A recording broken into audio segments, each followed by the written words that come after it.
Picture two colleagues leaving the same office on the same Friday afternoon. Same job title. Same salary. Same commute home. They stop at the same coffee shop on the way out. One of them orders the usual, taps his card, and keeps moving. The other does the same. What separates them has nothing to do with what they earn, where they live, or what they own. It has everything to do with one decision one of them made 12 months ago, and the other is still putting off until next year. Right now, somewhere in your monthly spending, there is approximately $200 doing the wrong job. Not $2,000. Not $500. $200. Less than most people spend on subscriptions they cannot fully name. Less than the cost of a dinner out every weekend. A number that feels small enough to dismiss, normal enough to ignore, and manageable enough to deal with later. But what that $200 costs you every single year you delay sending it somewhere that actually works, is the calculation most salary earners have never run for themselves. Not because it is complicated. Not because it requires any special knowledge. But because nobody puts that number in front of you at the moment when seeing it would actually change what you do. This video is that number. And by the time we finish, the word later is going to feel like the most expensive word in your vocabulary. My name is Goodnews, and I spend way too much time analyzing financial data, studying money, investing, side hustles, and the habits that help ordinary people build extraordinary financial lives. Let me introduce you to two people. The first is Marcus, 31 years old, works in project management. He has a decent salary, a reliable car he bought used 3 years ago, and a notepad on his kitchen counter where he writes down things he means to do. Investing is on that list. Has been for about 2 years now. The plan is to start properly once the car is paid off, or once the rent situation is sorted, or once things feel a little more settled. The amount he has in mind is $200 a month, a number he has circled in his head more than once. The second is Priya, also 31. Similar salary, similar life, similar list of things she keeps meaning to do. The difference is that 14 months ago, Priya opened an account, set up an automatic transfer for $200 on the first of every month, and then mostly forgot about it. She did not wait for the right moment. She did not wait for things to settle. She just started. Marcus and Priya are not different people in any meaningful way. They just made different decisions at the same crossroads. And right now, the gap between those two decisions is already growing in a direction Marcus cannot see yet. Here is the part most people miss. The $200 Marcus is not investing, is not sitting safely somewhere collecting interest. It is disappearing. Not dramatically, not in one place, but in the way money always disappears when it does not have a destination. The slightly upgraded streaming plan. The extra delivery order on a Wednesday night when cooking felt like too much. The impulse buy that felt justified because it was only $20. The round of drinks he covered because it was easier than splitting the bill again. Each of those things felt reasonable. None of them felt like a wealth decision. But together, every single month, they quietly absorbed the $200 that was supposed to go somewhere important. That is how the waiting works. Not as a deliberate choice to spend. As a slow invisible default that fills the space between intention and action. Here is something worth understanding about the next year mentality before we get to the numbers.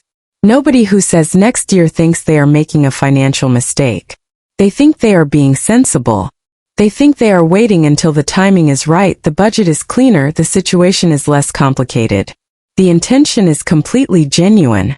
The problem is that the timing never quite arrives on its own, because nothing about the external situation changes to create the right moment. The right moment is created by a decision, not by circumstances. And here is the part nobody tells you. The waiting is not neutral. It is not simply a pause between now and later. It is an active cost. Every month that $200 does not go to work is a month of compounding that cannot be recovered. Not because of anything dramatic. Because of the most boring and reliable force in personal finance. Time doing exactly what time does when money is in the right place. The years you lose at the beginning are the most expensive years you can lose. Not because they feel the most important, but because they carry the longest runway for compounding to work. $1 invested at 31 has 30 years ahead of it. A dollar invested at 36 has 25. Those 5 missing years do not subtract 5 years of growth. They subtract the most powerful 5 years of growth because compounding accelerates. The longer the money sits undisturbed, the faster the engine runs. Nobody in finance is hiding this from you. The information has always been available. What nobody does is make the cost of one specific year of waiting feel real and personal. That is what we are about to do. $200 a month, invested consistently in a broadly diversified index fund over 30 years, at a historically reasonable average return of 7% annually. Not an aggressive return. Not a best-case scenario. The kind of return that long-term investing has produced on average across many different decades. At the end of 30 years, that $200 a month becomes approximately $227,000. Not $200 multiplied by 30 years, which would give you $72,000. The actual number after compounding is $227,000. More than 3 times what you put in. That gap between the $72,000 you contributed and the $227,000 you ended up with is entirely the work of time doing its job undisturbed. Now here is where it gets uncomfortable. What happens if you wait 1 year? Not 10 years. Not 5 years. 1 year. 12 months. The cost of telling yourself next year one more time. If Marcus starts at 32 instead of 31, investing the same $200 a month at the same return for 29 years instead of 30, he ends up with approximately $209,000. The difference between starting now and waiting 1 year is not $2,400, which is what $200 times 12 months would suggest. The real difference is $18,000. $18,000 is the cost of 1 year of waiting, not the cost of stopping, not the cost of investing badly, the cost of simply delaying the start by 12 months. And remember what that $2,400 was actually doing while Marcus waited. The streaming plan upgrade, the delivery order on a Wednesday night, the $20 impulse buy, the round of drinks. None of those things felt like an $18,000 decision. But that is exactly what they were. Now extend the delay to 5 years, which is the scenario most next-year thinkers actually end up living. Marcus starts at 36 instead of 31. Same $200 a month. Same return. 25 years instead of 30. He ends up with approximately $162,000. The gap between him and Priya, who started at 31, is now $65,000. Not from $65,000 of extra contributions. From 5 years of compounding that Priya kept, and Marcus gave away one next year at a time. That is the real price of waiting. Not the amount you spend while you wait. The amount you would have built if you had started. Here is what changes everything, and it is simpler than most people expect. The answer is not to find more money. It is to give the money you already have a specific destination before it disappears into something forgettable. Priya did not start investing because she had extra money left over at the end of the month. She started because she made the decision before the money arrived. The automatic transfer goes out on the 1st of every month, the same day her salary lands, before she has seen it, touched it, or found a reason to spend it somewhere else. She does not exercise willpower every month. She does not budget carefully every week. She made one decision once and let the system run. This is the mechanism that separates the people who build wealth from the people who mean to. Not discipline. Not superior knowledge. Not a large starting amount. A single structural decision made early enough to matter, and automated well enough to survive the weeks when motivation disappears. The thing that should feel genuinely relieving about this is that you do not need to wait until you have the perfect amount. You do not need to wait until you fully understand every investment option available. You need to start with what you honestly have in the simplest available vehicle as soon as possible. Because the cost of waiting for perfect is exactly the same as the cost of waiting for later. Both are $18,000 a year. If this is landing differently than most finance content you have watched, subscribing would mean a lot. Everything on this channel exists to make the real mechanics of money feel personal and urgent rather than abstract and distant. Now let me show you what this actually looks like across a real career. Here is what this looks like once the decision is actually made. Priya does not think about her investment account most months. That is not an accident. That is the design. The transfer goes out automatically on the first. The money moves before she has seen it, touched it, or found a reason to redirect it. By the time she checks her balance at the end of the month, the decision has already been made and executed without her involvement. This is the part most people underestimate when they imagine starting to invest. They picture themselves actively managing something, watching the market, making decisions, adjusting allocations, responding to news. The reality of building wealth on a consistent monthly habit looks almost nothing like that. It looks like a recurring transfer that runs quietly in the background of an otherwise normal life. It looks like not checking the account during a bad news cycle, because the decision was made in advance that the money is not accessible for 30 years, and checking it during turbulence serves no purpose.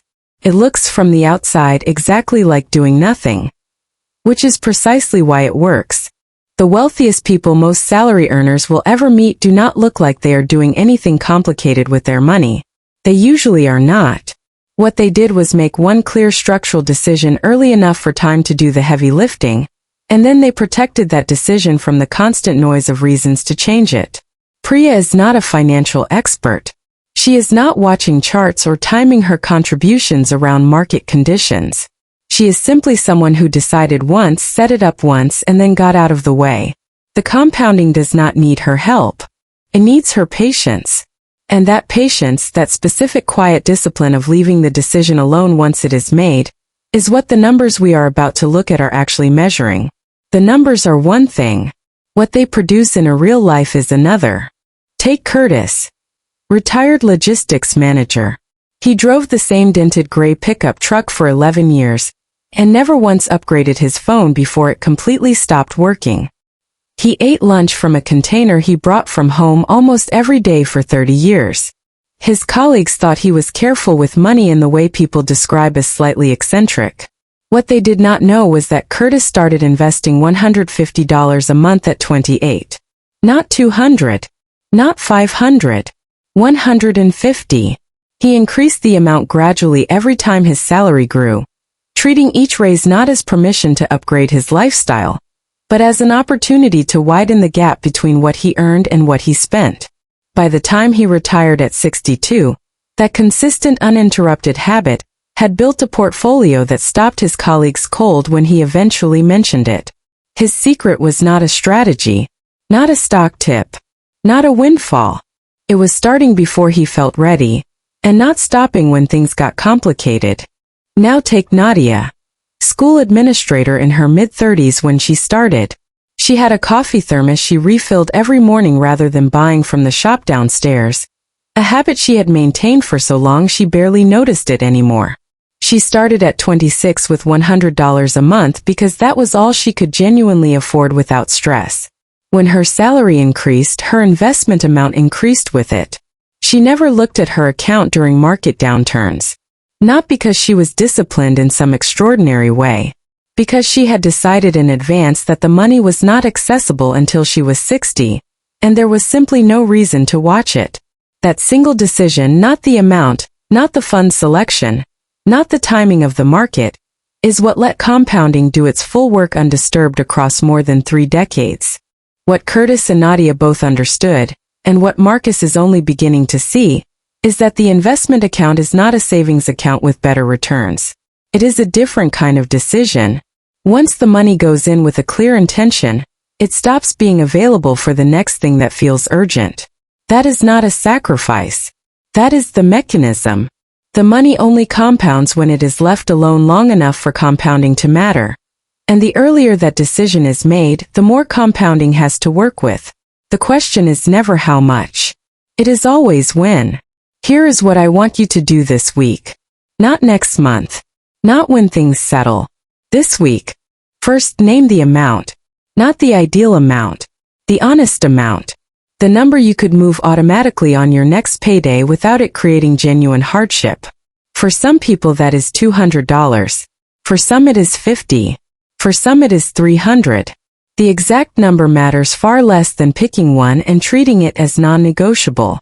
If you do not name it this week, it will not get named. Next year will arrive and the amount will still be sitting in your head waiting to become a decision. Second, open the account. This is the step most people skip because it feels like committing before they are ready. You are never going to feel ready. Readiness is not a feeling that arrives on its own. It is a result of starting. The account does not need to be perfect. It needs to exist before the next payday so the transfer has somewhere to go. Third, automate the transfer for your next payday. Not manually every month. Automatically every month. Set it up once and let it run. The decision should happen exactly once and then remove itself from your life. Every month it runs automatically is a month where compounding happens whether you remember to prioritize it or not. Every month you have to make the decision manually is a month where life can get in the way and often will. Name the amount. Open the account. Automate the transfer. 3 steps. All of them possible before the weekend. The alternative is another month of the $200 disappearing into things that felt reasonable at the time and left nothing behind. I want to go back to Marcus and Priya one final time because their story is not really about $18,000. It is about a Friday afternoon. A coffee shop. 2 people with the same salary, the same commute, and the same $200 available to them every month. The only difference between where they end up at 61 is a single decision made at 31. Not a dramatic decision. Not a sacrifice that required giving up anything they genuinely valued. A small structural decision made quietly, and then left alone to do its work for 30 years. The $18,000 is not the point. The point is that Priya's life at 61 has options that Marcus does not. The ability to say no to work that no longer fits. The ability to absorb an unexpected cost without the financial structure she spent 3 decades building suddenly feeling fragile. The ability to help someone she loves without calculating whether she can afford to. That is what $18,000 actually represents. Not a bigger number. A different quality of freedom.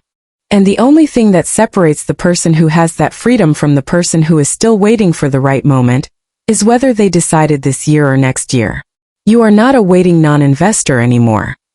You are becoming someone who understands that the right moment is the one you create. And the cost of waiting for it to arrive on its own is specific, calculable, and entirely avoidable from this point forward. Welcome to Good News Invest, where money starts making sense. In the next video we are going to look at exactly where that $200 should go once you have decided to move it. The accounts, the options, and the decisions that most people overthink versus the ones that actually matter. Subscribe so you are there when it drops. And in the comments tell me this. Which answer have you been repeating because it sounds responsible, even though you are no longer sure it is really yours? Not the polished version. The honest one. Because naming it is the first step toward deciding it no longer gets to cost you $18,000 a year.